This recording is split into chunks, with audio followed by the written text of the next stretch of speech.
Un reloj de 200.000 euros, olvidado sobre la desgastada mesa de un humilde café de barrio, fue el detonante que hizo colisionar dos mundos que jamás debieron encontrarse. Por un lado estaba Ricardo de la Vega, un magnate inmobiliario que lo había comprado todo excepto la felicidad. Un hombre atrapado en una jaula de oro y amargura, convencido de que la lealtad era una mercancía. Por otro, Elena Morales, una joven camarera cuya única riqueza era una integridad inquebrantable, mientras luchaba en silencio contra la desesperación de no poder pagar el tratamiento que salvaría la vida de su hermano pequeño. Lo que Ricardo no sabía es que su cínico experimento, dejar atrás el reloj para confirmar la codicia humana, se encontraría con un alma que no estaba en venta. Pero, ¿qué harías si descubrieras que toda tu visión del mundo, forjada en el dolor de una traición, era una mentira?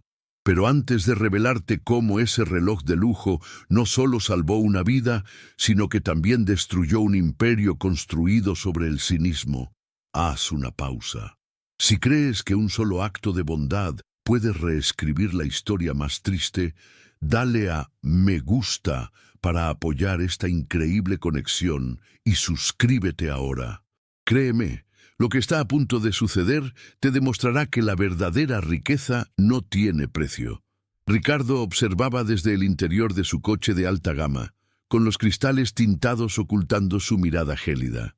Acababa de salir de una reunión en su imponente rascacielos del barrio de Salamanca, donde sus socios y directivos, a los que él llamaba tiburones con traje, habían vuelto a demostrarle que el dinero era el único dios al que rendían pleitesía. Harto, asqueado de esa opulencia vacía, había decidido poner a prueba su teoría en el lugar más insospechado, un modesto café de Vallecas. Dejó su Patek Philippe sobre la mesa como quien deja una migaja. Era un experimento cruel, un cebo para confirmar su amarga filosofía. Todo el mundo tiene un precio. Solo tenía que esperar a que la camarera, esa chica de mirada cansada, lo guardara en su bolsillo para poder marcharse y reafirmar su desprecio por la humanidad. Dentro del local, el aroma a café y la preocupación se mezclaban en el aire que respiraba Elena. Cada taza que servía, cada sonrisa forzada que ofrecía, era un paso más en una maratón agónica por conseguir el dinero para el tratamiento de Mateo. Su hermano pequeño era su mundo entero, y ese mundo se apagaba lentamente. Al limpiar la mesa que acababa de dejar aquel hombre elegante y de rostro sombrío, sus ojos se toparon con el objeto. No era un reloj, era un sol de oro y diamantes brillando sobre la madera barata. Por un instante, su corazón se detuvo. El valor de esa pieza podría salvar a Mateo. La tentación fue como un grito en su cabeza, una solución caída del cielo. Pero entonces la voz de su abuela resonó en su memoria. La dignidad es lo único que nadie puede quitarte. Sin dudarlo un segundo más, cogió el pesado reloj y salió corriendo a la calle, gritando sin aliento: «¡Señor, espere, su reloj!». La reacción de Elena dejó a Ricardo completamente descolocado. Su mente, acostumbrada a calcular riesgos y anticipar traiciones, no encontraba una explicación lógica para aquel acto de pura decencia. El cinismo, que había sido su armadura durante décadas, se agrietó, dejando al descubierto una curiosidad que no sentía desde hacía mucho tiempo. Al día siguiente, en lugar de volver a su torre de marfil, envió a su chofer al humilde café con una oferta que cambiaría sus vidas para siempre. Un puesto como su asistente personal, con un sueldo que no solo cubriría el tratamiento de Mateo, sino que garantizaría su futuro. Elena sintió un vértigo de desconfianza y esperanza. ¿Por qué él? ¿Qué quería a cambio? Pero la imagen de su hermano luchando por respirar borró toda duda. Aceptó, sin saber que acababa de firmar un pacto con el destino, un contrato que la llevaría al corazón de un misterio mucho más oscuro que la propia soledad de Ricardo. Los primeros días en el Imperio de la Vega fueron un choque cultural para Elena. Se movía con una discreción casi invisible por los pasillos de mármol y cristal. Un mundo donde las sonrisas eran una estrategia y las conversaciones un campo de minas. Sin embargo, su presencia no pasó desapercibida para Ricardo. Observaba cómo ella trataba a todo el mundo con el mismo respeto, desde el personal de limpieza hasta los directivos más arrogantes. Veía cómo organizaba su caótica agenda con una eficiencia serena y, sobre todo, notaba que nunca le pedía nada. Un día, ella le llevó un café de máquina sencillo y humilde en lugar del exclusivo brebaje que solían servirle. «Este me recuerda al que tomaba cuando empecé», murmuró él, sorprendido por su propia confesión. En ese instante, Elena no vio al magnate, sino al hombre solitario que se escondía detrás, y su recelo inicial comenzó a transformarse en una inesperada compasión. Pero en las sombras de aquel rascacielos, una serpiente vestida de lealtad observaba cada movimiento. Fernando Beltrán, el director financiero, veía en Elena una amenaza existencial. La pureza de la joven era un espejo que reflejaba su propia corrupción, y su creciente cercanía a Ricardo ponía en peligro años de malversación y engaños. Con una sonrisa calculada, se acercó al despacho de su jefe. «Ricardo, aprecio tu generosidad, pero debemos ser cautos», comenzó, su voz destilando una falsa preocupación. «Esta chica viene de la nada. ¿No te recuerda un poco a lo que ocurrió en el pasado? A veces, los más necesitados son los que tienen la ambición más peligrosa». Cada palabra era un veneno cuidadosamente seleccionado, diseñado para reabrir la vieja herida de la traición y hacer que Ricardo volviera a levantar sus muros. Por un momento, lo consiguió. Una gélida desconfianza volvió a asomar en los ojos del magnate. Sin embargo, la semilla de la duda que Fernando había plantado no tuvo tiempo de germinar. Días después, mientras organizaba el desordenado archivo personal de Ricardo, Elena se topó con una caja de madera vieja y polvorienta olvidada en un rincón. En la tapa, una etiqueta amarillenta rezaba: «Asunto Beltrán, archivos personales». En lugar de curiosear, como Fernando habría esperado, llevó la caja directamente a Ricardo. «Señor de la Vega, encontré esto. No sabía si era importante», dijo con una sencillez que desarmaba. La mirada de Ricardo se clavó en la caja como si fuera un fantasma, el dolor de su mayor traición, materializado frente a él. Estaba a punto de ordenarle que la quemara, pero entonces vio la expresión de Elena. No era lástima, sino una comprensión silenciosa. «A veces», dijo ella en voz baja, «mirar atrás es la única forma de poder seguir adelante». Y en ese momento, Ricardo supo que no estaba solo. Por primera vez en décadas, decidió abrir la caja. La jornada de ellos demuestra que el amor, forjado en el dolor y la verdad, es la fuerza más poderosa del universo. Si esta historia de redención ha tocado tu alma, compártela para que más personas crean en lo imposible. Y suscríbete para más relatos donde el bien siempre triunfa, sin importar cuán oscura sea la noche. Juntos celebraremos los giros que solo el destino puede crear. Dentro de la caja, el pasado olía a polvo y a traición. Ricardo sacó un fajo de documentos legales, sus dedos temblando ligeramente al tocar los papeles que habían sellado su ruina y forjado su coraza de cinismo. Cada página era una herida abierta, un recordatorio del amigo que lo había apuñalado por la espalda. Su rostro se endureció, convirtiéndose en la máscara de hielo que todos en su empresa conocían y temían. Elena, a su lado, permanecía en un silencio respetuoso, sintiendo el peso de un dolor que no era suyo, pero que, inexplicablemente, compartía. No veía al magnate, sino al hombre que había sido destrozado y abandonado. Su corazón se encogió de compasión, y en ese momento supo que su misión iba más allá de un simple empleo. Estaba allí para ayudarlo a encontrar la paz, aunque él aún no lo supiera. Mientras ellos se sumergían en las sombras del pasado, Fernando Beltrán tejía su propia telaraña en el presente. Sabía que la cercanía de Elena era una bomba de relojería para sus secretos. Con una frialdad calculada, orquestó su jugada maestra. Se acercó a Elena con una falsa urgencia en la voz. «Elena, Ricardo necesita que recojas un paquete confidencial en el Hotel Palace. Es un asunto delicado. No puede ir él mismo», le mintió, entregándole una nota con la dirección y el nombre de un contacto. La trampa estaba puesta. El contacto era un actor contratado. La confidencialidad era una farsa. Y en un rincón discreto del lujoso vestíbulo, una cámara oculta esperaba para grabar la escena que destruiría la reputación de la joven y reafirmaría los peores miedos de Ricardo.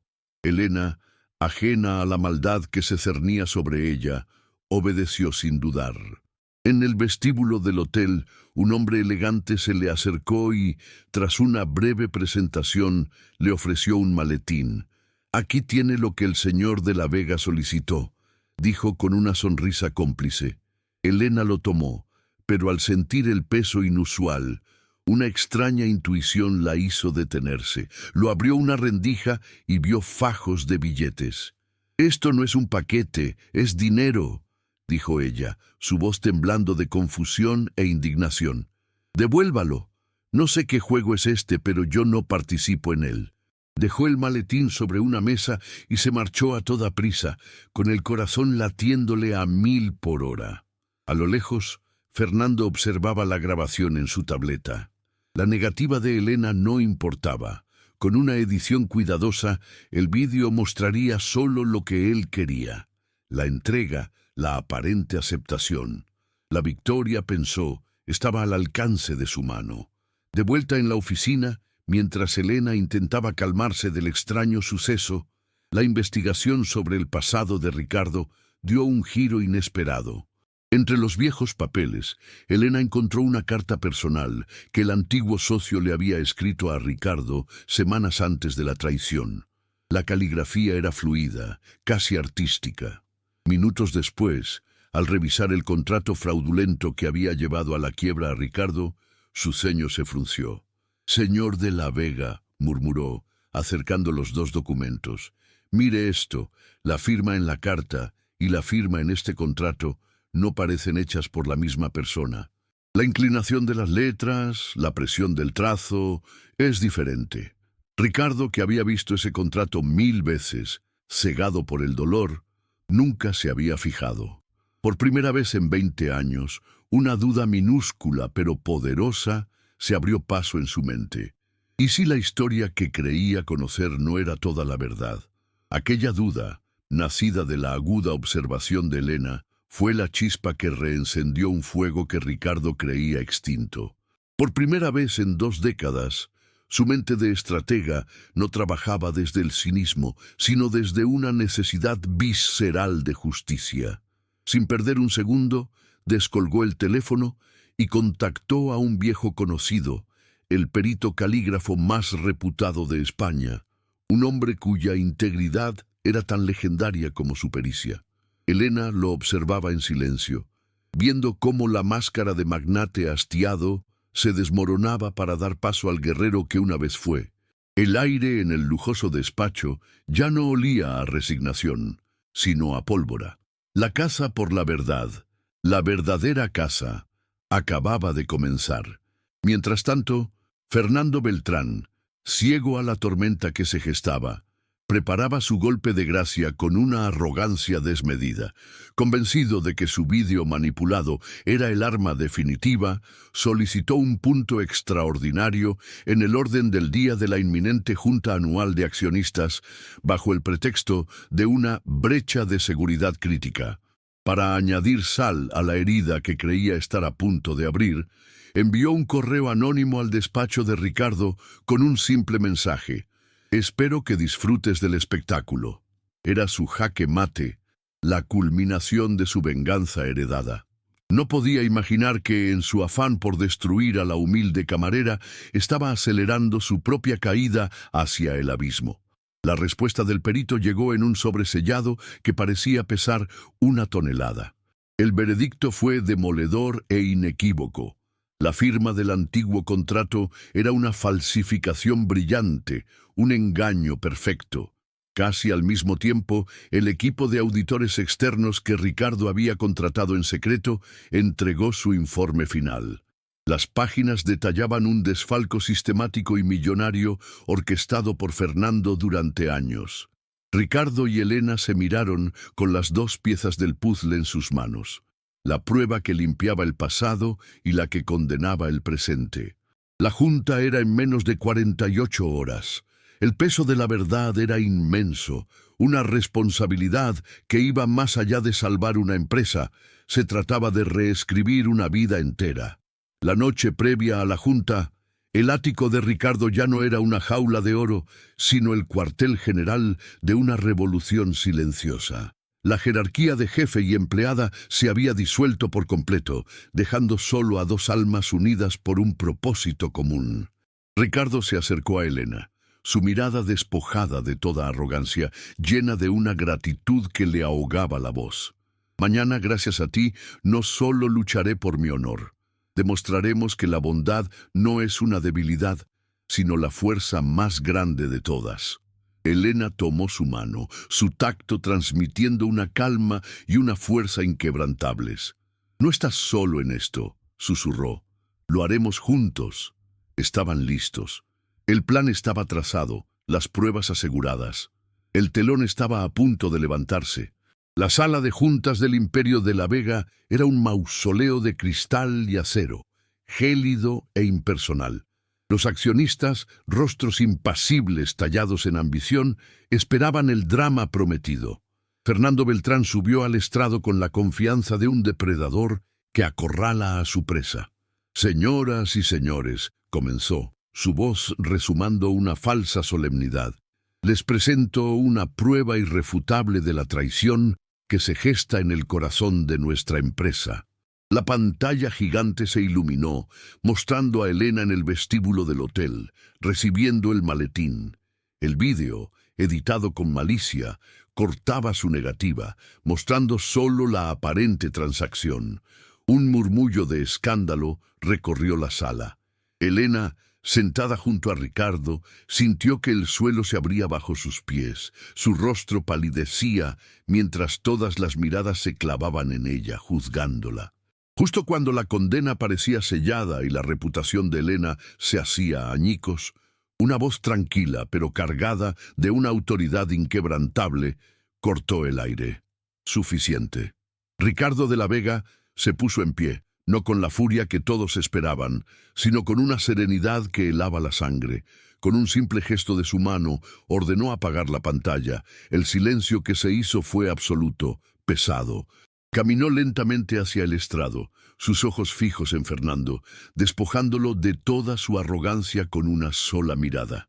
Han visto una ficción, una mentira cuidadosamente construida para alimentar viejos miedos, dijo, su voz resonando en cada rincón. Ahora, si me lo permiten, les mostraré la verdad. El guerrero había despertado, y el tablero de juego acababa de cambiar para siempre. En la pantalla, ahora controlada por Ricardo, no apareció un vídeo, sino un documento forense. «Esta», anunció, señalando la firma falsificada del antiguo contrato, «es la mentira sobre la que construí mi vida, la prueba de que mi antiguo socio no solo me robó, sino que falsificó mi propia firma para incriminarse y cobrar un seguro, destruyéndonos a ambos». Un jadeo colectivo recorrió la sala, pero no había terminado. Con una transición implacable, proyectó el informe de la auditoría secreta, página tras página de números rojos que detallaban la malversación millonaria de Fernando Beltrán. «Y esta», concluyó con una voz atronadora, «es la traición que ha estado ocurriendo bajo nuestro propio techo, orquestada por el Hijo del Hombre que me enseñó a desconfiar». La verdad cayó como una guillotina, brutal e irrefutable. Acorralado, humillado, la máscara de Fernando se hizo añicos, revelando un rostro descompuesto por el odio. «Sí, lo hice», gritó, su voz rota por la rabia y el resentimiento acumulado. «Te merecías eso y más. Destruiste a mi padre y yo iba a destruirte a ti». La confesión pública, un torrente de veneno y fracaso, selló su destino. Mientras el equipo de seguridad lo escoltaba fuera de la sala, convertido en un espectro de su propia arrogancia, un silencio sobrecogedor dio paso a una ovación atronadora. Pero Ricardo solo tenía ojos para Elena. En su mirada no había triunfo empresarial, sino una profunda y catártica liberación. El peso de 20 años de amargura se había desvanecido. Ella le devolvió la mirada, sus ojos llenos de lágrimas de orgullo y amor. Habían ganado mucho más que una batalla. Habían recuperado un alma. Las puertas de la sala de juntas se abrieron no para los accionistas, sino para las autoridades. La confesión de Fernando, grabada y presenciada por todos, fue su sentencia inapelable. Mientras los agentes lo esposaban, su rostro, antes una máscara de arrogancia, se había convertido en un lienzo de pánico y ruina. Ya no era el heredero vengativo, sino un simple delincuente enfrentándose a las consecuencias de su odio. Un aplauso atronador y espontáneo llenó la sala, no solo por la caída del traidor, sino en honor a la pareja que había devuelto la integridad al corazón del imperio.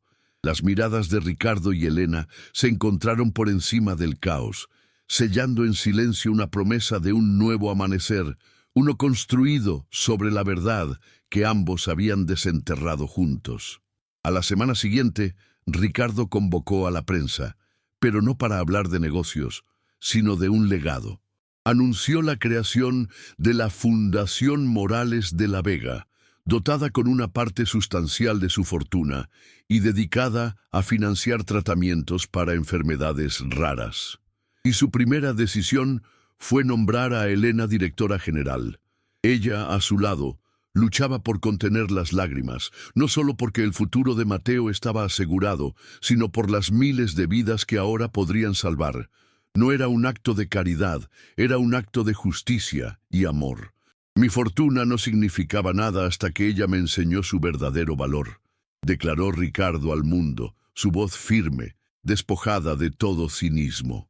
Su imperio ya no se construiría sobre el acero y el hormigón, sino sobre la esperanza. 2 años después, el frío ático de cristal del barrio de Salamanca era un recuerdo lejano.